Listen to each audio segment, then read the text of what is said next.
This week on Raceweek Illustrated, we travel to the Music City where Fairgrounds Speedway Nashville plays host to the Southern Super Series season finale, the All-American 400. Chase Elliott looks to make history as the only driver to win all four of the Super Late Model majors, while Bubba Pollard and Daniel Hemrick will determine who will take home the Southern Super Series title. Who will win? Who will lose? Who will be left singing the blues? There's one way to find out. Raceweek Illustrated is next.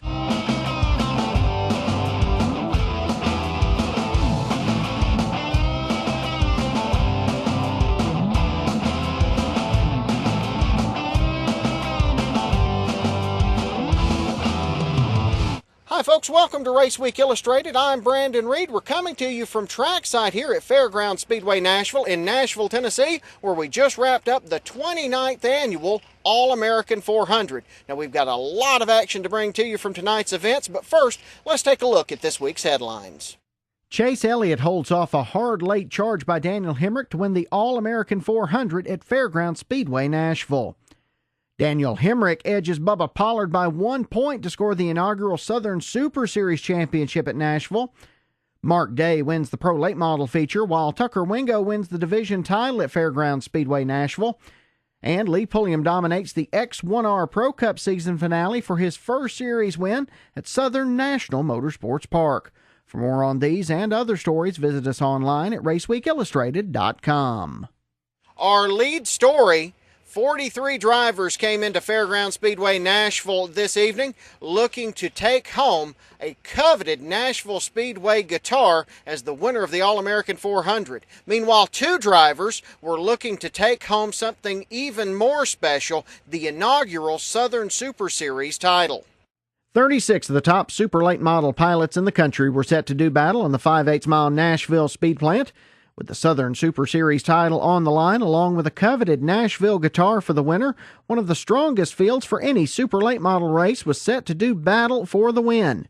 Meanwhile, Bubba Pollard needed just an 18th place finish in order to clinch the Southern Super Series championship, while Daniel Hemrick was looking to find a way to snatch the title away over the course of the 300-lap grind. Drama breaks out before the drop of the green flag as fast qualifier Chase Elliott has to drop from the pole to the rear of the field. The number 9 team discovered a broken track bar after winning the pole earlier in the day, so he'll have to start from the back of the 36-car field. On the drop of the green, Donnie Wilson powers out to the lead, a position he will hold for much of the first 50 laps of the event. Hunter Robbins settles into second with TJ Reed in third. Meanwhile, Bubba Pollard seems to be pacing himself, hovering in the top 10. He will move to 9th, all the while battling a bad handling race car. He's doing all he can to hang on to that number 26. The race goes clean and green until lap 47 when Stacy Crane rolls to a stop in turn 3, drawing the first caution of the night. Under caution, Pollard hits pit road calling for a shock change. He tells his crew he's willing to lose a lap this early to get the handling issue fixed. His crew obliges and Pollard goes a lap down. Lap 61, 4th place runner Mike Garvey brings his number 1 to the pits under green. His crew goes under the hood, but the problem is terminal. The night is over for the 2-time All-American winner. Lap 74, trouble breaks out off turn 2 as Dennis Schoenfeld goes around and tags the outside wall off turn 2. Crane and Michael House are a part of this as well, but they are able to drive away. Schoenfeld's night, however, is over. Back under green at lap 84, and Wilson gets his first big challenge of the night as Hunter Robbins charges to the outside looking for the lead.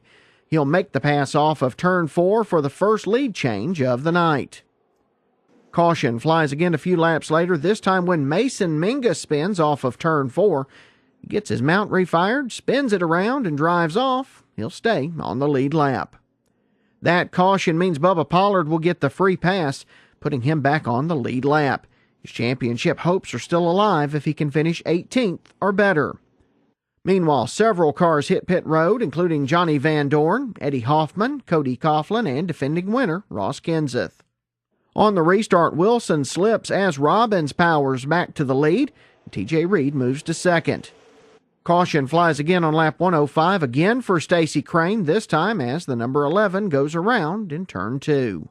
More pit stops under this caution as Robbins hits pit road, along with Wilson, Stephen Nasse, Willie Allen, Hoffman, Preston Peltier, and Kyle Benjamin. On the restart, T.J. Reed picks up the lead with Daniel Hemrick in second. Behind them, Chase Elliott is on the move as he charges to the outside of Spencer Davis to move to third. Lap 120 and Alabama's Augie Grill is on the charge. He challenges Elliott and finally moves around the Georgia racer to take third. Meanwhile, up front, championship contender Daniel Hemrick is hounding the leader. He gets a run in turn 3 and he will make the pass. Daniel Hemrick is the new leader. Grill continues his charge. After moving around Reed for second, he begins closing on Hemrick for the lead. Lap 141, Grill moves alongside Hemrick off turn 2 and will take the lead in turn 3. Hemrick tries a crossover move, but he can't make it work. Grill is the new leader. Lap 148, Dawsonville, Georgia's Spencer Davis had been running in the top 5, but he saw his night go south as his car began trailing smoke and sparks. His night is over. 1 lap later, Tyler Spears' car spins off turn 4, ending up facing into traffic. Everybody avoids him, but the caution is out again. Pit road heats up again as Reed, Elliott, Pollard, and Hemrick all come in. Elliott takes on his first fresh rubber of the day with right side tires. Back under green, Kenseth in the 25 looks for the lead around Grill in the 112, but Grill will hold on to the spot while Hoffman makes the move around Jones for third back behind the leaders. Caution flies again on lap 162 as Alan Carnes spins in turn 2. He drives away with no damage. Pollard is back on pit road, this time for left side tires. The Jegs crew has worked all night to get the car right, and they're getting closer. On the restart, Grill moves back to the lead, but Kenseth bobbles. That allows Wilson to move back into the second position. Kenseth recovers quickly and is looking to flex his muscles as the defending All-American winner moves around Wilson to retake second. 2 laps later, Wilson gets the run on Kenseth, move him back to second behind the leader. Wilson begins to close again on Grill, and the two do battle for several laps for the lead. Lap 178, Wilson makes the pass and will move back to the top spot with Grill and Kenseth in pursuit. Meanwhile, Johnny Van Dorn is on the move, moves around Kenseth to take third on lap 180. Lap 186, Hemrick is on the charge. He powers past Van Dorn for third, and 3 laps later he passes Grill to move to second. Lap 200, John Hunter Nemechek spins off turn 2. He had been running in the top 10 just behind Chase Elliott at the time. His number 8 mount broke a rear end, bringing his night to an abrupt ending. Under caution, and it's a land rush on pit road as Pollard, Hoffman, Van Dorn, Wilson, Robbins, Reed, Nassy, Grill, Kenseth, and others hit the pits for what could be their final stops of the night. That moves Hemrick to the lead with Elliott in second. On the restart, Hemrick stumbles, giving Elliott the chance to challenge on the outside. The two race side by side with Hemrick hanging on to the spot. Meanwhile, points leader Pollard has powered his way to fourth. He tells his crew they've got the car hooked up and he is looking for the championship and the win. Lap 220, Van Dorn is on the move as he gets around Elliott off turn 4 for second with Grill in tow. 3 laps later, and the caution flies again when Spear goes around again off turn 4. He's able to continue. Under caution, Elliott hits pit road and takes on 4 fresh tires. This could be the deciding factor in the race.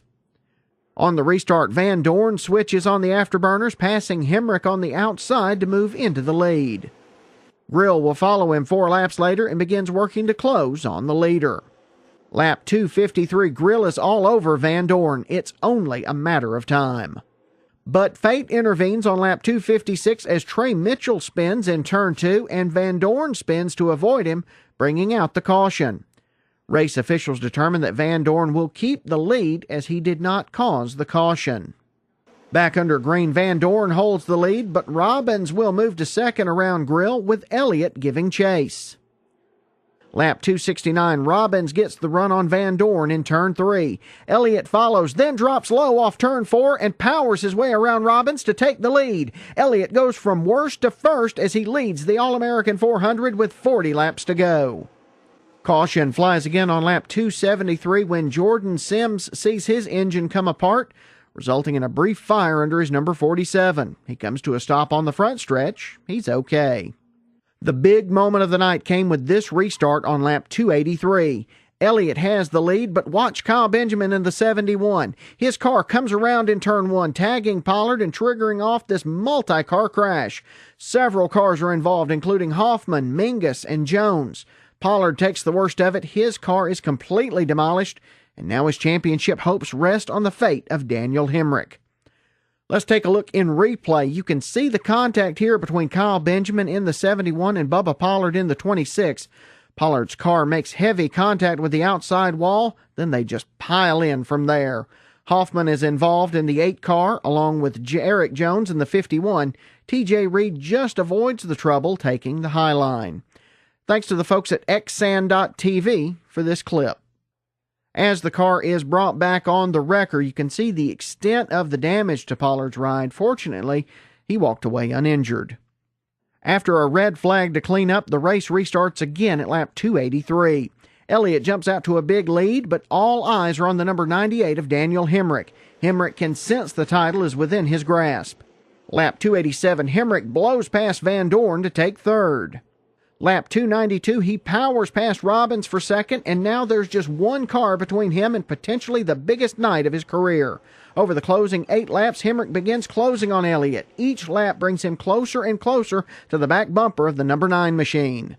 But the gap is too great as Elliott will score the win in the All-American 400. Hemrick finishes in second, and that's good enough to become the 2013 Southern Super Series champion by just a 1-point margin.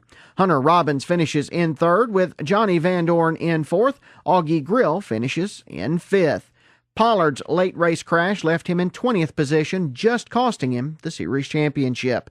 Let's go trackside to hear from the winners. Well, Chase, it's pretty simple. You just made history, man. You won the All-American 400, and you won the Grand Slam. Tell us about the race. Tell us how it feels, man. It feels awesome. I still don't know what to think about it. I can't believe we've been able to win all 4 of these big races, and it just means the world to me. And to have awesome people behind me, and I think a big part of it is there's not a new face over there that's helping us this weekend. We've had the same guys since I started racing, and I think that goes a long way. So just to have guys like Ricky Turner, my dad, and Paul Smith and Will, all these guys that support our program, I think being able to win those 4 races is really just hats off to them and their hard work. Got off to a bumpy start, had to start shotgun on the field after the issues after qualifying. At any point in the race, did you say, man, I don't know if we can pull this off or not? I definitely knew we had a shot if we could just be around at the end, I think was the biggest thing.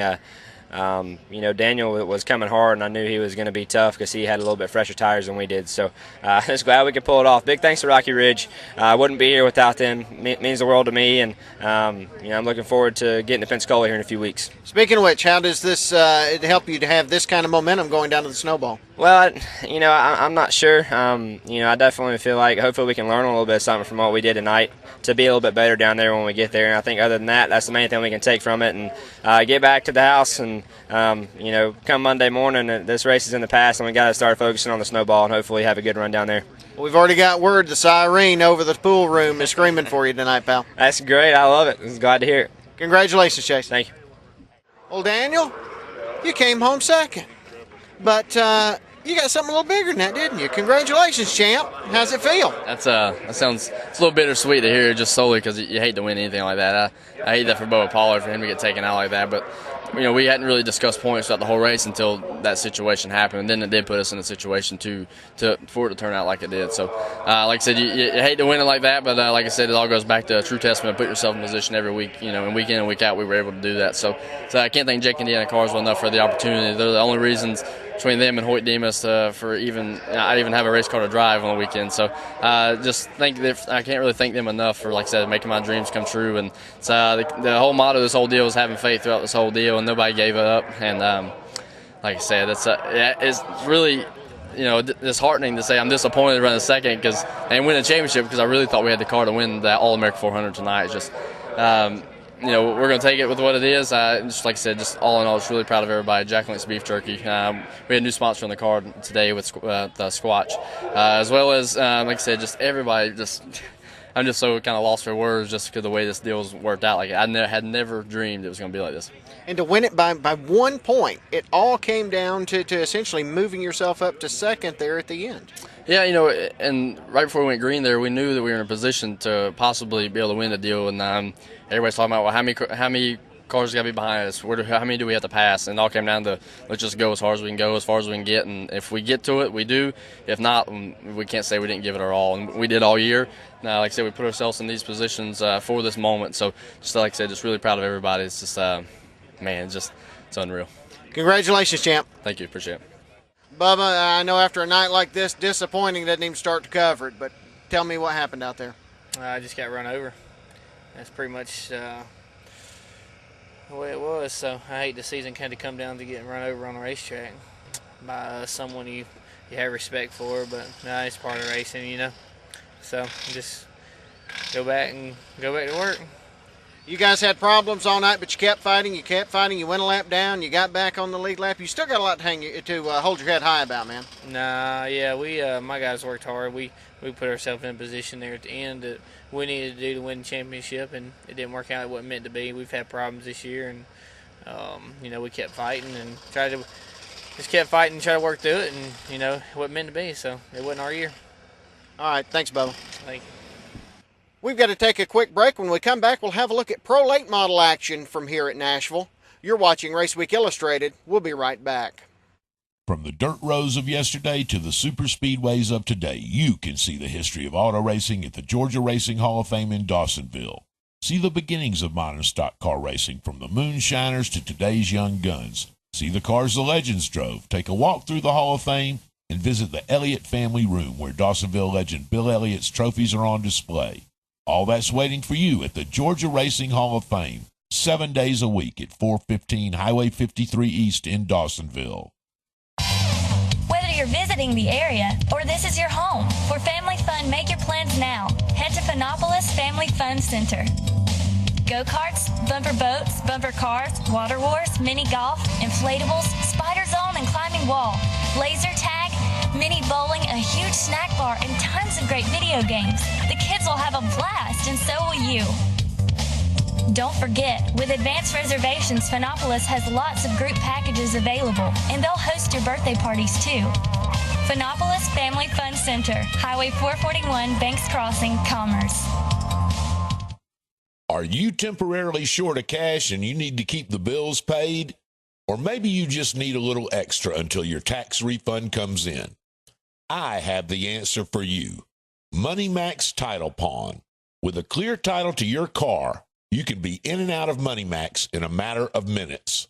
And no credit check ever.